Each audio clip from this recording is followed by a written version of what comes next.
Muito bem, pessoal. Voltando aqui para a segunda parte da nossa aula.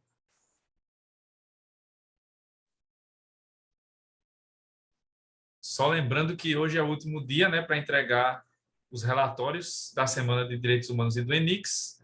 Então, se alguém for entregar ainda, tem até as 23h59 de hoje para fazer a entrega, né? Manda lá para o meu e-mail. E na próxima semana eu passo a última atividade, que vai ser um exercício aí, que está sendo preparado pelas monitoras para vocês. Então, na próxima semana eu passo o exercício para vocês. Vai ser a terceira atividade, tá bom?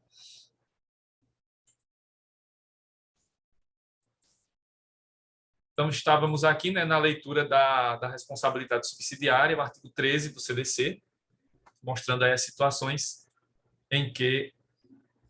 Não, esse ainda não. Amanhã é que eu coloco, tá? Da responsabilidade pelo fato, né? Amanhã eu coloco lá os slides no portal. Então, o artigo 13 traz essas hipóteses, né? E aí, então, resumindo as três hipóteses, são situações em que o fabricante, construtor, produtor, importador, ou seja, as outras etapas da cadeia produtiva não podem ser identificadas. Então, nesses casos, aí o comerciante é que vai ser o responsável, e se ele consegue provar que não é o real causador do dano, então ele vai buscar, via ação de regresso, essa indenização perante quem foi o real causador do dano, o produtor, o importador, o fabricante, certo? Por isso, a responsabilidade aqui será subsidiária. Então, o comerciante ele é responsável direto, e aí só se ele não puder arcar com aquela indenização é que se vai buscar, no mesmo processo, os outros entes da cadeia produtiva. Mas isso não impede que o comerciante entre com ação de regresso ao final para buscar o ressarcimento perante quem realmente causou o dano. Aí outras exceções em relação à responsabilidade aqui do fornecedor sobre a responsabilidade objetiva. Como vocês já sabem, aqui no direito do consumidor, a regra é a responsabilidade objetiva. Mas, nos casos de fato do produto e do serviço, pode existir a exceção da responsabilidade subjetiva. E ela pode aparecer por culpa presumida ou por culpa comum, certo? Como vocês já sabem, se é exceção, deve ter a previsão expressa na lei. Como vimos agora, a responsabilidade subsidiária, ela aparece lá no artigo 13, está garantida, né, expressamente, aí ela está funcionando. Aqui também, só vai ser possível a responsabilidade subjetiva nos casos previstos na lei, em que vai haver aí a culpa presumida ou a culpa comum, certo?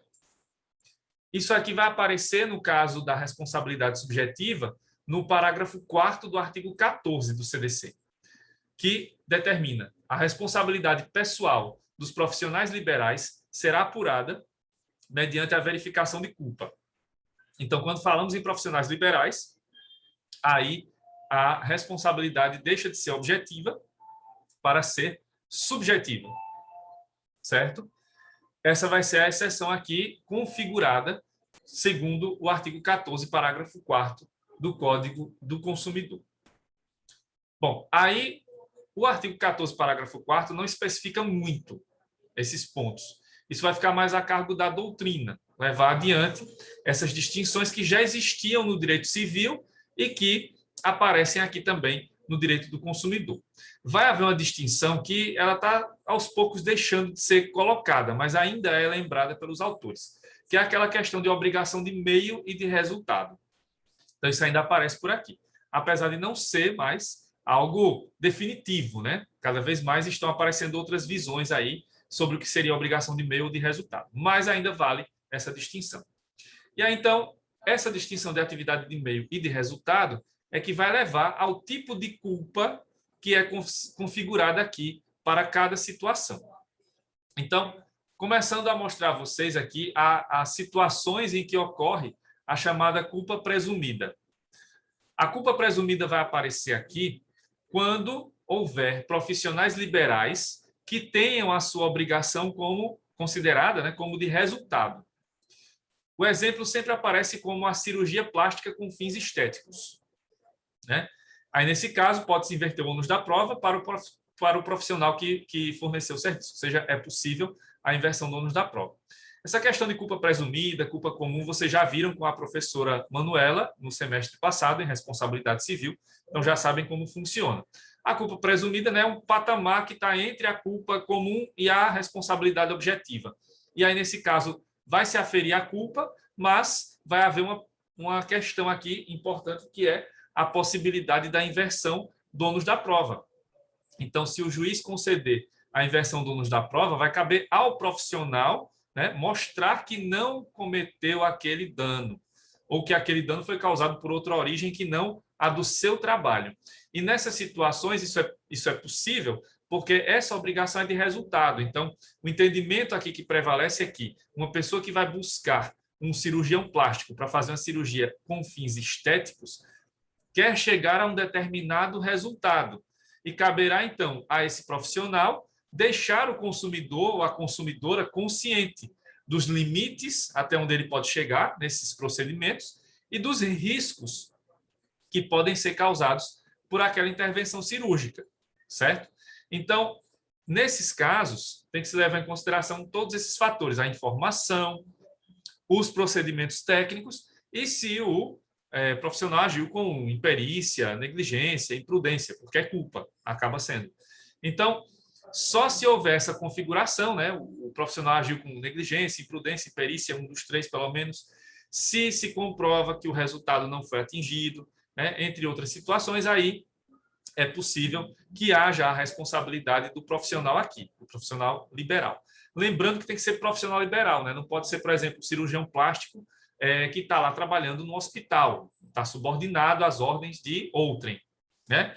E aqui também tem que se levar em consideração a questão das cooperativas, né? Quando se fala da medicina e tal, porque os hospitais têm criado cooperativas, né? Para os atendimentos e tal. Mas essas cooperativas muitas vezes estão encobrindo uma relação trabalhista típica. Aí já falando de uma área que não é minha aqui, né? Que vocês certamente estão vendo, acho que com o professor Sérgio agora, né? Sérgio Queiroz. Então, no direito do trabalho, você tem essa questão dessas cooperativas, né? Que acabam, né, maquiando aqui o que realmente é uma relação de trabalho, uma relação de subordinação. Então, pode até existir uma cooperativa de médicos e tal, de cirurgiões, mas se comprova que essa cooperativa, na verdade, traz uma relação típica de trabalho, então não é profissional liberal. Então, para isso aqui tem que ser profissional liberal, certo? A outra situação é a culpa comum, nas modalidades imprudência, negligência, imperícia, e aí não tem inversão do ônus da prova, como vocês já lembram. Aqui é prevista essa situação nos casos de profissionais liberais em que sua obrigação seja de meio, por exemplo, a cirurgia plástica reparadora. Neste caso, o ônus da prova cabe à vítima, que faz as alegações de defeito no serviço e de possível dano provocado pela conduta culposa. Então, aqui vale a regra básica, né? O ônus da prova cabe a quem alega os fatos, cabe a quem as alega. Então, não tem possibilidade de inversão do ônus da prova e aqui vai haver essa possibilidade caso o profissional tenha agido com imprudência, negligência ou imperícia, que aqui, nesse caso, seria a cirurgia plástica reparadora. Que aí, nesse caso, não é uma necessidade estética, é uma necessidade que vem ali por conta de outras situações que ocorreram. Por exemplo, uma pessoa que sofre uma mordida de cachorro, né? E aí acaba tomando essa mordida no rosto e vai ter um dano ali na sua face. Aí vai ser necessário fazer uma ou várias cirurgias plásticas reparadoras. Uma pessoa que sofre uma agressão, né? Infelizmente, as mulheres, muitas que sofrem violência doméstica e acabam sendo agredidas e passam por essas cirurgias. Então, nesse caso aí, não há um objetivo claro de um resultado específico que deve se chegar àquela situação. Aqui, a intenção é reparar aquele dano da melhor forma possível, mas não há garantia que o rosto da pessoa, por exemplo, vai voltar a ser o que era antes, né? Então, aí, para que se configure a indenização, vai caber à vítima do médico, aqui no caso do cirurgião, provar que houve essa situação em que o profissional agiu com imprudência, negligência ou imperícia. Caso isso não seja provado, então não haverá indenização, já que a responsabilidade é subjetiva, certo? Então, para que isso exista, né, para que essa responsabilidade subjetiva se configure, é preciso que isso esteja muito bem fundamentado na ação que vai levar a essa eventual indenização, caso o juiz decida dessa forma, certo? Então, aí, observações importantes, né, sobre posições minoritárias que estão aparecendo cada vez mais nessa área. Primeiro, já existem julgados que determinam a responsabilidade objetiva por cirurgia estética. Então, nem se discute mais culpa presumida, já se elevou para um patamar de responsabilidade objetiva, independente de culpa. Então, se o resultado da cirurgia estética não foi atingido, já existem alguns julgados isolados, Brasil afora, que levam a esse entendimento da responsabilidade objetiva, né? Já, por outro lado, Gisele Dironaca, que é autora de Direito Civil e também aqui, né, escreve sobre o consumidor, defende que a cirurgia estética também seja considerada obrigação de meio e que apenas leve a responsabilidade do cirurgião plástico por culpa comum, sem presunção da conduta culposa. Então, tem duas correntes aí que estão bem distantes, né? Uma que está equiparando a cirurgia estética à responsabilidade objetiva e outra que está colocando como culpa comum e nem quer colocar como culpa presumida. São posições minoritárias, então é preciso vê-las com cautela, né? Mas é importante mostrar a vocês que também existem esses outros posicionamentos, certo? Mas há variantes em relação a isso. E não se trata só de cirurgia plástica, pode ser aqui a função do próprio advogado, né, como profissional liberal. Geralmente vai para a obrigação de meio, né? O advogado ele vai só ser punido ali, né, e vai pagar a indenização se houve imprudência, negligência e perícia, né? Obrigações de resultado são muito raras nessa relação entre advogado e cliente. Podem existir. Aí, se existirem, vamos lá para a culpa presumida. E aí é possível até a inversão do ônus da prova. Depende de como o advogado lida com aquela situação, com aquela ação, né? Por isso que não é interessante prometer o que não se pode cumprir, né? Isso é muito importante aqui, tanto na advocacia, quanto na medicina, quanto nessas outras funções que tem aí sempre a presença de um profissional liberal, certo? Então, quando se fala em profissionais liberais, a gente sai da regra da responsabilidade objetiva e vem para essas duas probabilidades. Ou a responsabilidade subjetiva com culpa presumida, se a atividade for de resultado, ou responsabilidade subjetiva por culpa comum, se a obrigação for de meio, certo? Alguma dúvida até aqui, pessoal?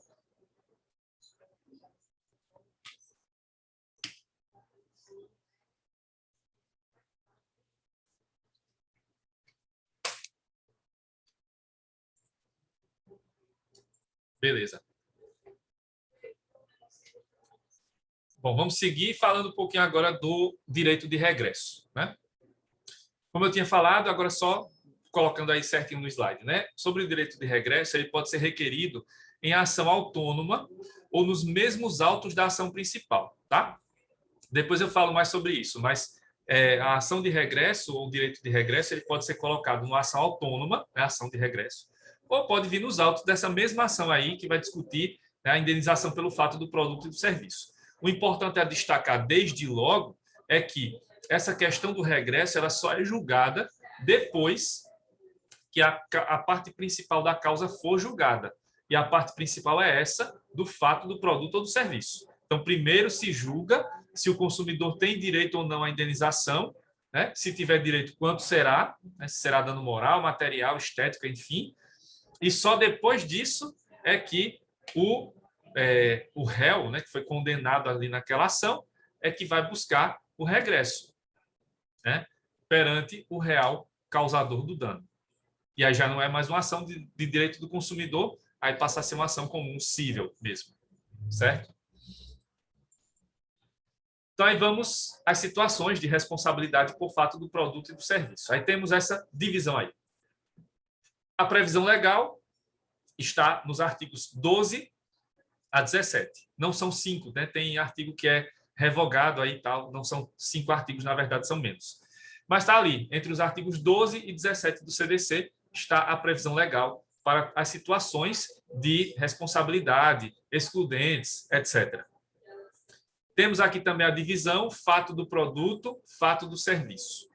O fato do produto está previsto nos artigos 12 e 13 do CDC. Já o fato do serviço no 14. E as excludentes de responsabilidade, elas aparecem lá no fato do produto, no artigo 12, parágrafo 3º, e no fato do serviço, no artigo 14, parágrafo 3º. São situações parecidas, mas que também têm que ser vistas separadamente, certo? Então, essa é aqui a divisão do CDC em relação ao fato do produto e fato do serviço, que é o que vamos ver aí com mais detalhes na sequência. Então, fato do produto, começando a ver o fato do produto, que é o que está previsto nos artigos 12 e 13 do CDC.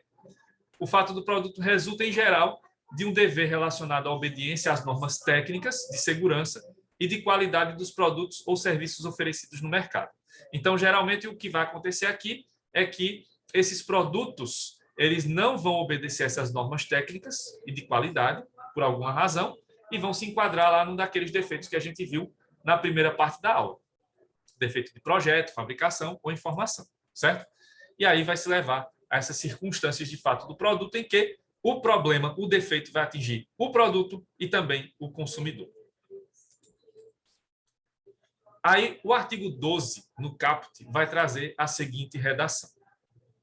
O fabricante, o produtor, o construtor, nacional ou estrangeiro e o importador respondem, independentemente da existência de culpa, pela reparação dos danos causados aos consumidores por defeitos decorrentes de projeto, fabricação, construção, montagem, fórmulas, manipulação, apresentação ou acondicionamento de seus produtos, bem como por informações insuficientes ou inadequadas sobre sua utilização e riscos.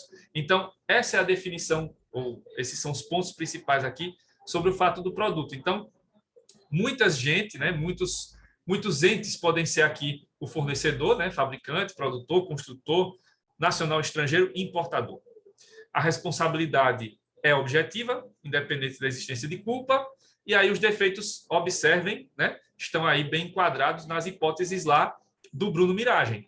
Projeto, fabricação, construção, montagem, fórmulas, manipulação, apresentação, o acondicionamento de seus produtos, ou seja, de maneira geral, defeitos de projeto ou de fabricação, e, no final, bem como por informações insuficientes ou inadequadas sobre sua utilização e riscos, ou seja, os defeitos de informação. Certo? Aí o que temos aqui, responsabilidade objetiva como regra, sempre, né?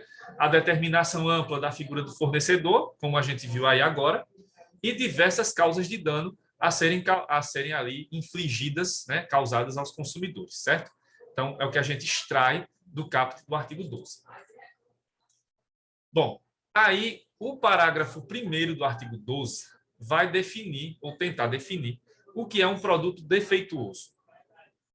Então, na redação do parágrafo 1º do artigo 12, temos o seguinte: o produto é defeituoso quando não oferece a segurança que dele legitimamente se espera, levando-se em consideração as circunstâncias relevantes, entre as quais, primeiro, a sua apresentação, segundo, o uso e os riscos que razoavelmente dele se esperam, e terceiro, a época em que foi colocado em circulação.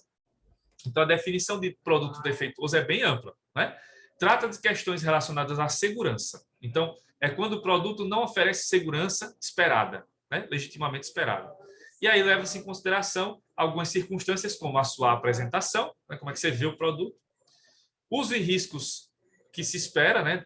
da utilização daquele produto, e a época em que ele foi colocado em circulação, porque temos que lembrar sempre, risco do desenvolvimento não é dano, né? Não causa dano por si só. Então, tem que se levar também em consideração a época em que esse produto foi colocado em circulação, para saber se ele não já passou da sua vida útil, inclusive.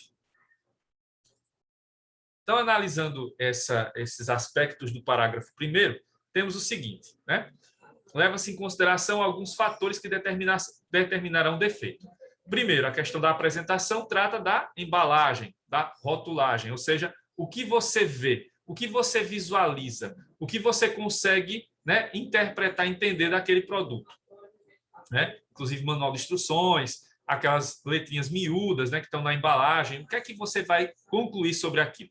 Né? As informações que passam segurança para usar o produto, essa é a questão importante. Aí, a segunda situação é a expectativa razoável sobre uso e riscos na utilização do produto. Todo consumidor que vai comprar um produto, ele espera alguma coisa desse produto. Né? Você vai comprar um shampoo, espera que ele limpe os cabelos e deixe sedosos, por exemplo. Você vai comprar um carro, espera-se que ele leve você aos seus destinos, seja dentro da cidade, no campo, na estrada, etc. Né? Então, há sempre uma expectativa sobre aquele produto que você comprou. Né? Essa expectativa é algo razoável, nada do outro mundo, nada de ilusão. Né? E aí, com base nessa expectativa razoável, que é o que, né, vamos dizer aí, o grosso da sociedade espera ao adquirir um produto dessa natureza, vai se levar em consideração isso se houve esse dano, já que houve quebra de expectativas razoáveis. E o prazo de garantia e o tempo de vida útil do produto, que é a questão da época, né, em que ele foi colocado em circulação.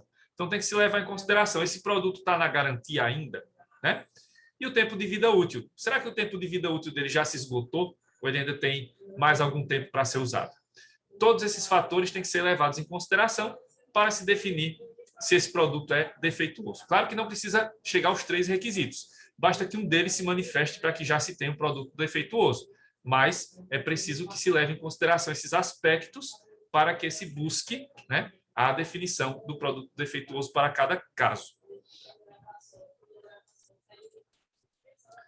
E aí, né, concluindo a questão da época, né, em que o produto foi colocado no mercado, o parágrafo 2º deixa muito claro isso, né? O risco do desenvolvimento não conta como fator de responsabilidade do fornecedor. E aí o parágrafo 2º do artigo 12 determina: o produto não é considerado defeituoso pelo fato de outro de melhor qualidade ter sido colocado no mercado. Nem precisava desse parágrafo 2º, né? Porque pelo inciso 3º lá do parágrafo 1º, a gente já consegue detectar isso. Mas aí o legislador resolveu ser preciosista, né? E aí colocou esse parágrafo 2º para deixar ainda mais claro que o risco do desenvolvimento não implica em responsabilidade aqui por defeito. Aí já vimos esse caso, né? O artigo 13, que trata da responsabilidade direta do comerciante e subsidiária dos demais entes da cadeia produtiva. Então, não precisamos ver novamente. Aí, por serem casos excepcionais, somente nestes casos a responsabilidade solidária será superada, né? E no caso do parágrafo único, há a possibilidade da ação de regresso, como a gente já viu. Então, sobre o fato do produto, né? Essas são as principais regras, certo? O Código do Consumidor não vai ser muito detalhista, não tem as soluções e tal, porque as soluções aqui são abertas. E, geralmente, elas vão para a indenização. Como atingir o consumidor? Então, vai ter dano material, dano moral, dano estético. Pode vir tudo isso acumulado, vai depender do caso. E, geralmente, essas situações são judicializadas, vão para a justiça. Então, vai ter uma ação processual aqui, diferente lá do vício, que geralmente você resolvia isso com o fornecedor. Né? Aqui não, que geralmente é o juiz que vai decidir. E aí, na inicial, cabe ao consumidor pedir, né, danos materiais, morais ou estéticos, a depender da situação. Pessoal, até aqui, alguma dúvida sobre o fato do produto?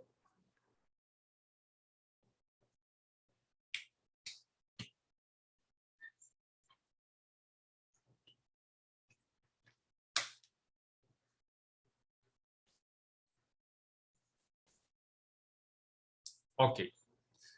Bom, então, a gente segue agora para o fato do serviço. O fato do serviço está previsto no artigo 14 do CDC.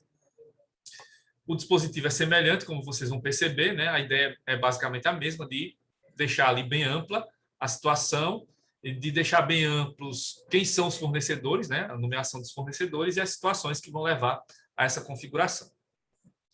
Então, o serviço aqui será defeituoso e provocará acidente de consumo quando não fornecer a segurança esperada pelo consumidor, levando-se em consideração o modo de fornecimento, resultados e riscos razoavelmente esperados e a época em que foi fornecido. A mesma coisa, né? Então, vai se levar sempre em consideração a questão de segurança, porque vai haver uma falha na segurança desse serviço, essa falha vai atingir o próprio serviço e também o consumidor, isso vai levar a situações que vão causar dano, né? Que vão ultrapassar esses riscos razoavelmente esperados, né? Então, vamos ler aqui o artigo 14, né, o caput, para a gente ver como é que funciona nesse caso do fato do serviço. O fornecedor de serviços responde, independentemente da existência de culpa, pela reparação dos danos causados aos consumidores por defeitos relativos à prestação dos serviços, bem como por informações insuficientes ou inadequadas sobre sua fruição e riscos. Aí observe que o artigo 14 ele não coloca tantas pessoas, né, tantos entes como responsáveis, porque geralmente no serviço você tem só ali a figura do consumidor e o fornecedor de serviços. É mais raro aqui você encontrar vários entes da cadeia produtiva no caso de um serviço. Pode existir, claro, tem vários serviços assim, né, bem delimitados ali com terceirização e tal. Mas não é tão comum quanto no fato do produto. Você ter essa estrutura toda, né, de uma cadeia produtiva. Por isso que se colocou aí de uma maneira mais geral, o fornecedor de serviços. Não se especificou quem era, mas pode ser qualquer ente da cadeia produtiva também. A questão da responsabilidade objetiva, né? Então, responde, independente da existência de culpa, segue igual, pela reparação dos danos causados por defeitos relativos à prestação de serviços. Né? Então, defeitos em geral, que estão relacionados a essa prestação de serviços, e também as questões relacionadas às informações, informações inexistentes, informações insuficientes ou inadequadas, sobre a fruição e riscos, né, de utilização desse serviço, certo? Então, é isso que prevê aí o artigo 14 do CDC. Também como no artigo 12, o parágrafo 1º do artigo 14 vai definir o que é serviço defeituoso. Então, vamos ver qual é a definição do parágrafo 1º do artigo 14. O serviço é defeituoso quando não fornece a segurança que o consumidor dele pode esperar, levando-se em consideração as circunstâncias relevantes, entre as quais o modo do seu fornecimento, o resultado e os riscos que razoavelmente dele se esperam e a época em que foi fornecido. Então, veja que as situações são parecidas com o fato do produto, né? Aqui também se leva em consideração o aspecto segurança, já que a falta de segurança ou a deficiência de segurança que vai levar ao dano que vai ser praticado ali contra o consumidor, né? Mas, além disso, tem que se levar em consideração esses aspectos. Como o serviço foi fornecido, então, o modo do seu fornecimento, resultado e riscos razoavelmente esperados. Então, todo mundo que adquire um serviço espera daquele serviço algo. Então, se você contrata um plano de saúde, você espera que seja atendido, né, naquelas circunstâncias em que você precisar de um atendimento ambulatorial ou ser internado para fazer uma cirurgia, por exemplo, né? Se você contrata um serviço de internet, você espera que a internet funcione a contento para poder, nesse caso da pandemia, assistir às aulas, fazer exercícios, né? Enfim, fazer uma série de coisas. Tudo tem que ser feito com a internet hoje, né? Então, quando você contrata a internet, espera que isso aconteça. Se você contrata um serviço de cartão de crédito, de milhagens e tal, também espera várias coisas, né? Dali saem benefícios para você. Então, isso tem que ser levado em consideração também. Houve essa quebra de expectativas, os resultados, os riscos foram além do esperado, né? E a época em que foi fornecido também, já que tem que se levar em consideração o tempo de vida útil desse serviço. E aqui temos como tempo de vida útil, geralmente, aqueles contratos que duram 1 ano, 2 anos e que são renovados a cada época. Então, passou aquele período do contrato e não houve a renovação do contrato, então já não há mais vida útil para aquele serviço. Então, isso também tem que ser levado em consideração aqui para definir o que seja um produto defeituoso, certo? E aí, só detalhando, né, isso que eu falei agora do parágrafo 1º do artigo 14, então, leva-se em consideração alguns fatores que determinarão o defeito. O modo como o serviço é fornecido, que eu já falei, né, como o serviço será fornecido ao consumidor, a expectativa razoável sobre resultados e riscos na utilização do serviço, e na terceira situação, que é o tempo, né, a época, o prazo de carência, tempo de vida útil do serviço de acordo com a lei ou contrato. Porque, dependendo ali, tem plano de saúde, né, vai ter prazo de carência. Né? Você tem milhas, tem um prazo também de carência. Você tem cartão de crédito, tem um prazo de carência também de uma fatura entre uma fatura e outra. Então, isso tem que ser levado em consideração para saber se houve realmente o descumprimento do contrato ou o descumprimento da lei que leve esse serviço a ser defeituoso. Tal como lá no caso do artigo 12, aqui no artigo 14, não precisa que esses 3 elementos estejam juntos. Basta que um deles apareça, né, para que se configure a responsabilidade, certo? Pelo fato do serviço. Então, não é preciso acumular os três para poder chegar à responsabilidade. Basta que uma dessas situações se configure que já teremos fato do serviço. Também aqui, tal como no fato do produto, se coloca um parágrafo segundo para colocar bem claramente que risco do desenvolvimento não é responsabilidade do fornecedor. Então, parágrafo segundo, o serviço não é considerado defeituoso pela adoção de novas técnicas. Então, mais uma vez, se coloca aí bem claramente que o risco do desenvolvimento, por si só, não representa responsabilidade do fornecedor, não configura dano ao consumidor. Mais uma vez, a doutrina alerta. Não era preciso ter o parágrafo segundo, foi preciosismo, porque lá, quando se refere no inciso 3 do parágrafo terceiro, a época em que o serviço foi fornecido, já bastava. Por ali a gente já detectava que o risco do desenvolvimento não seria cabível aqui para gerar responsabilidade. Mas o legislador resolveu pecar pelo excesso, então está aí o parágrafo segundo para tratar sobre isso. E aí, só lembrando, né, que é nesse artigo 14, o parágrafo 4º, que traz a responsabilidade subjetiva, né, por culpa presumida ou culpa comum. Já vimos esse caso aí, a depender da obrigação de meio ou de resultado. Então, pessoal, sobre o fato do serviço, né, é isso a ser destacado. Também aqui, consequências. Judicialização, vai para o processo mesmo, né?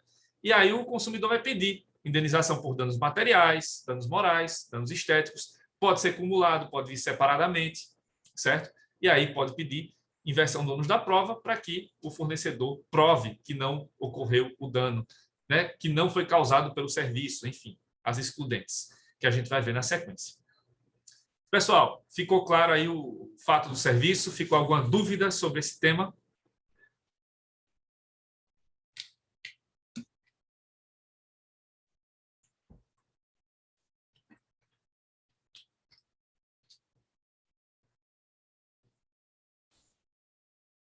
Beleza. Então, agora a gente segue para as excludentes. Como eu disse, são excludentes que estão no artigo 12 para o fato do produto e 14 para o fato do serviço. Ambos no parágrafo 3º de cada artigo.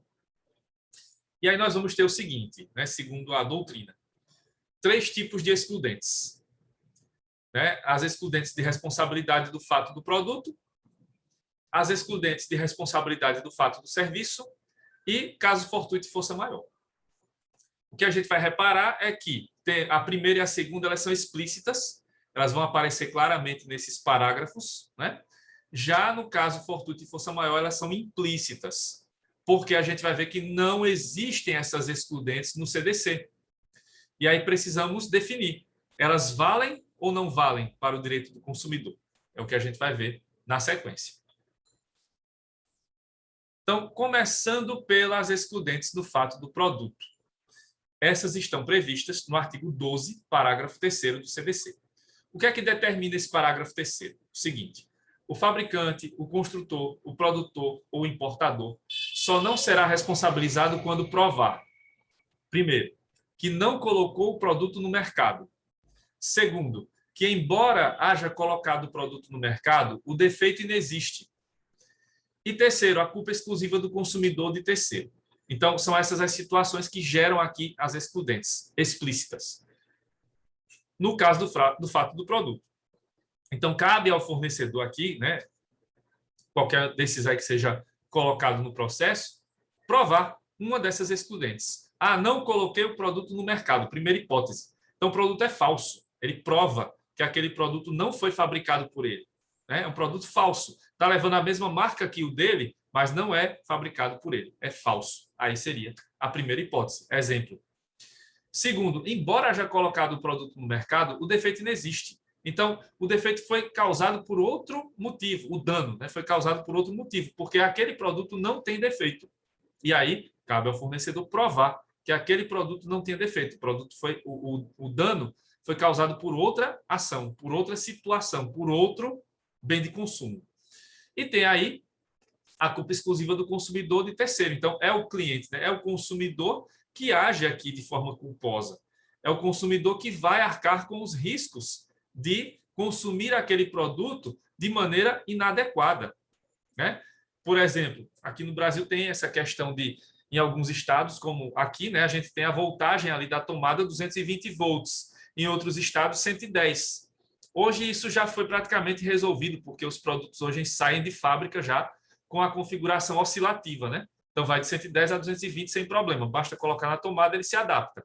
Mas ainda existem alguns produtos que vêm ali com a voltagem certa, 110 ou 220. Então você compra na internet, por exemplo, um produto que está ali com voltagem de 110 volts, que não vai servir aqui se você colocar direto na tomada, ele vai dar problema, vai, né, queimar no mínimo. Então você tem que comprar um adaptador. Você sabe disso. Tem as informações claras na embalagem, no manual de instruções. Tem letras garrafais. Não coloque esse produto numa tomada de 220 volts. E a primeira coisa que o consumidor faz é colocar a tomada de 220 e pega fogo. E aí? O problema é de quem? É do consumidor. É culpa exclusiva do consumidor, nesse caso. Ou pode ser do terceiro, que, de forma desavisada também, foi lá e colocou esse produto sem procurar saber se poderia colocá-lo na tomada.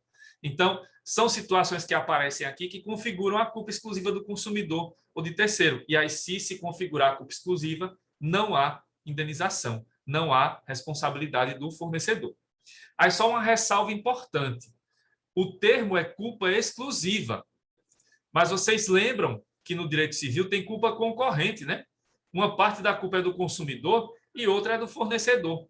Seria o caso aqui, por exemplo, o consumidor colocou na tomada lá de 220 o produto que era de 110. Mas essa informação ela não vinha muito clara no manual de instruções ou na embalagem. Aí poderia ter uma parte de culpa do fornecedor e outra do consumidor. Isso acontece aqui? Não. A excludente é só a culpa exclusiva.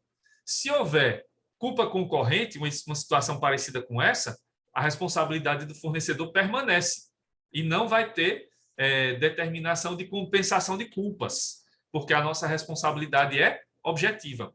No máximo, o que vai acontecer aqui é a redução do quantum da indenização. Se fosse, né, responsabilidade total do fornecedor, por exemplo, R$100 mil de indenização, e aí, numa situação dessa em que o fornecedor tem parte, né, de responsabilidade, mas o consumidor outra, no máximo o que pode acontecer, reduz para 50 mil, algo do tipo. Mas não vai haver compensação de culpas. Não acontece isso. A responsabilidade do fornecedor permanece a mesma. No máximo o que pode acontecer é isso, né? Reduzir o valor da indenização e nada mais, certo? Que fique bem claro. Então aí, possíveis situações, então produto falsificado, como eu falei, defeito causado por outra origem que não produto, culpa exclusiva não concorrente do consumidor ou de terceiro. Já no caso do fato do serviço, temos essas duas situações. Artigo 14, parágrafo 3º. O fornecedor de serviços só não será responsabilizado quando provar, primeiro, que tendo prestado o serviço, o defeito inexiste. E segundo, a culpa exclusiva do consumidor ou de terceiro. Então não aparece aquele, né? Prestou o serviço, tal, mas o defeito foi causado por, ou melhor, o serviço foi falsificado. Isso não aparece aqui, né? Aparece só como se fosse a hipótese do inciso 2 e do 3. Mas a gente sabe que hoje tem a GatoNet, né? Por exemplo, serviços falsificados ali de transmissão de internet, de TV por assinatura. Então, já começa a haver um entendimento aqui de que também é possível, provando que o serviço é falsificado, que haja a excludente, mesmo sem ter a possibilidade aqui do artigo 14, parágrafo 3º. Aí se utilizaria, por analogia, o artigo 12, né, que tem lá aquela questão de que, né, o produto não foi lançado por aquela empresa. Seria o caso. Então, aqui, as situações são essas, né? Essas duas.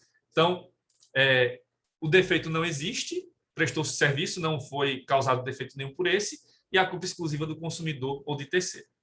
Pessoal, falta menos de um minuto para terminar a aula, então vou encerrando por aqui. Aí, na próxima terça, a gente se vê e conclui esse assunto, tá bom? Boa noite aí, pessoal. Tchau, tchau.